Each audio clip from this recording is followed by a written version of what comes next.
جب حضرت صالح علیہ السلام کی قوم نے اونٹنی کو مارنے کے لیے ایک بدبخت شخص کو مقرر کیا، اس شخص نے اونٹنی کو مارنے کے لیے جب بھی آگے بڑھتا تو اونٹنی کی خوف اور ہیبت کی وجہ سے ڈر جاتا۔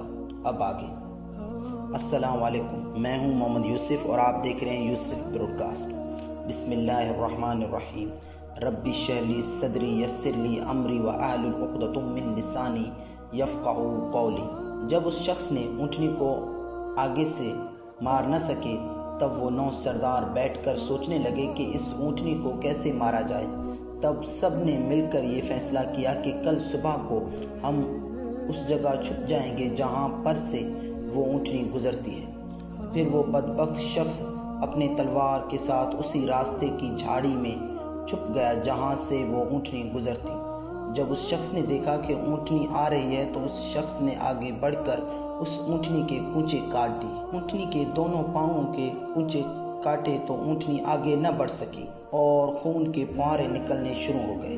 اونٹنی وہیں پر گر گئی۔ اب دیکھتے ہی دیکھتے پوری قوم ایک ہی جگہ پر جمع ہو گئی اور ایک ہی آواز گونج اٹھی کہ مار دو، اس اونٹنی کو مار دو۔ وہ بدبخت شخص آگے بڑھا اور اس شخص نے اونٹنی کا گلا کاٹ دیا اور خوشی کرنے لگے اور ایک دوسرے کو مبارک دینے لگے۔ یہ بھول گئے کہ یہ کوئی عام اونٹنی نہیں ہے، یہ ناقۃ اللہ ہے، یعنی اللہ کی اونٹنی۔ یہ وہ اونٹنی ہے جس کو اللہ کے نبی نے پہاڑ سے نکالا تھا، جیسا کہ ارشاد باری تعالیٰ ہے قرآن مجید میں۔ اے صالح، ہم ان کی آزمائش کے لیے اونٹنی بھیجنے والے ہیں، تو تم ان کو دیکھتے رہو اور صبر کرو۔ پھر وہیں پر حضرت صالح علیہ السلام آئے اور اونٹنی کے سامنے کھڑے ہو گئے اور وہیں پر سناٹا چھا گیا اور اپنی قوم سے حضرت صالح علیہ السلام مخاطب ہو کر کہنے لگے کہ تم لوگوں نے یہ کیا کیا ہے؟ اللہ کی اونٹنی کو مار دیا اور اپنے اوپر اللہ کا عذاب مقرر کر دیا۔ پھر یہ قوم کے لوگ مسکراتے ہوئے حضرت صالح علیہ السلام سے کہنے لگے کہ اچھا، جس عذاب کا تم ذکر کرتے تھے اور ہمیں ڈراتے تھے، اب وہ عذاب لا کر دکھاؤ۔ پھر حضرت صالح علیہ السلام نے اپنی قوم سے کہا کہ جاؤ اپنے گھروں کی طرف، تم لوگوں کو 3 دن کی مہلت ہے، 3 دن کے بعد اللہ کا عذاب تمہیں پکڑ لے گا۔ حضرت صالح علیہ السلام نے اپنے قوم کو عذاب کی علامت بتلائی کہ پہلے روز تمہارے چہرے زرد ہو جائیں گے، دوسرے روز تمہارے چہرے سرخ ہو جائیں گے اور تیسرے روز سیاہ ہو جائیں گے، پھر تمہیں کوئی ہلاکت سے بچا نہ سکے گا۔ چنانچہ یہ لوگ اس گھنونے جرم کے ارتکاب کے لیے حضرت صالح علیہ السلام کی گھات میں بیٹھ گئے تو خدا نے انہیں ہلاک کر دیا۔ کہتے ہیں کہ فرشتوں نے پتھر مار مار کر ان کو کچل ڈالا تھا۔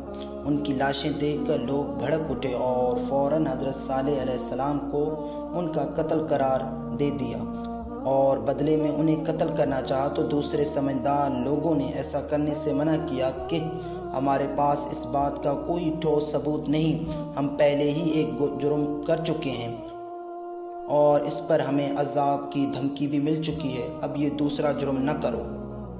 کہتے ہیں کہ وادی حجر کی ایک گھاٹی میں حضرت صالح علیہ السلام نے اپنے نماز پڑھنے کی ایک جگہ بنا رکھی تھی۔ قوم سمود میں ناقہ اور اس کے بچے کی ہلاکت کے بعد مختلف رب تعالیٰ نے قوم صالح کو ایک کڑک سے ہلاک کیا تھا، جس کی تعبیر رب تعالیٰ نے کبھی رجفہ یعنی پھونچال سے، کبھی تغیہ یعنی کڑک اور کبھی صحیح یعنی چنگھار سے کی ہے، اور یہ سب درست ہیں کیونکہ آسمانی کڑک میں ایک دل دہلا دینے والی چنگھار ضرور ہوتی ہے، کبھی اس کے ساتھ زلزلے جیسا پھونچال بھی ہوتا ہے اور کبھی یہ کڑک گرتی تو ایک جگہ ہے مگر اس کا اثر دوسری جگہ بھی جا پہنچتا ہے۔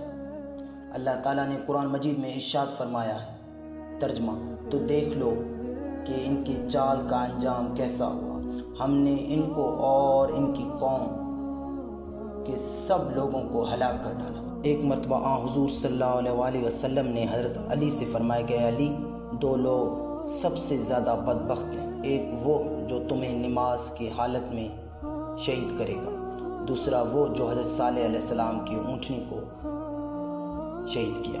ہمارے چینل کو لائک، کمنٹ، سبسکرائب اور اپنے دوستوں کے ساتھ شیئر ضرور کر دیجیے۔ وسلام۔